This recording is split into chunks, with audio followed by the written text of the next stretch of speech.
Everyone, welcome to EDU Mansi. आज हम बहुत ही इम्पोर्टेंट टॉपिक डिस्कस करने वाले हैं जो RO ARO और लोअर PCS मेंस में बहुत काम आने वाला है।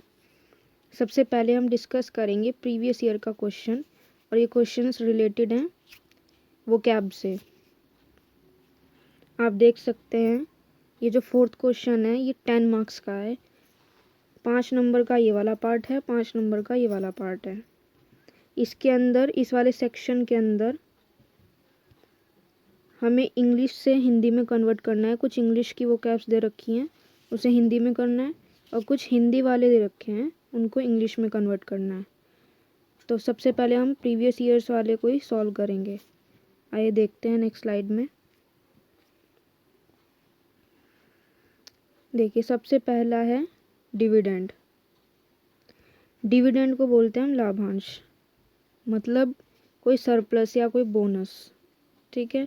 इसके बाद सेकंड दिया हुआ है एडवर्स। एडवर्स का मतलब होता है प्रतिकूल या विपरीत। कहते हैं जैसे एडवर्स सिचुएशन होना, एडवर्स का मतलब है विपरीत परिस्थितियां होना।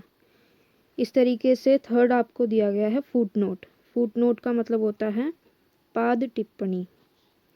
जैसे कि हम कंप्यूटर में MS वर्ड में देखते हैं तो वहाँ पर भी फुटनोट लिखा हुआ आता है।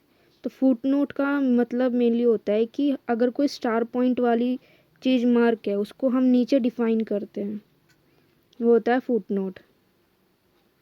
इसके बाद आता है इनवॉइस। इनवॉइस का मतलब होता है बिल, जैसे कि, या इसको बीजक भी बोलते हैं। इसका मतलब है जैसे कि हम किसी दुकान पर गए तो वहाँ पर जो भी हमने आदान प्रदान किया तो उसका लिखित एक प्रूफ होता है जिसको हम बिल के रूप में देखते हैं, उसी को इनवॉइस बोलते हैं। इसके बाद आता है आपका एड हॉक। बहुत इंपॉर्टेंट है, इसमें भी पूछा गया, बहुत से एग्जाम में एड हॉक पूछा जाता है। इसका मतलब है तदर्थ या अनौपचारिक। इसको हम मेनली यूज़ करते हैं जब हम तुरंत कोई ना कोई कमेटी तैयार करी जाती है, उसको एड हॉक बोला जाता है। इसके बाद नेक्स्ट स्लाइड में देखते हैं हिंदी वाले, हिंदी को इंग्लिश में कैसे कन्वर्ट करना है। सबसे पहले आता है अधिसूचना। अधिसूचना का मतलब होता है नोटिफिकेशन, ये तो सबको पता ही है।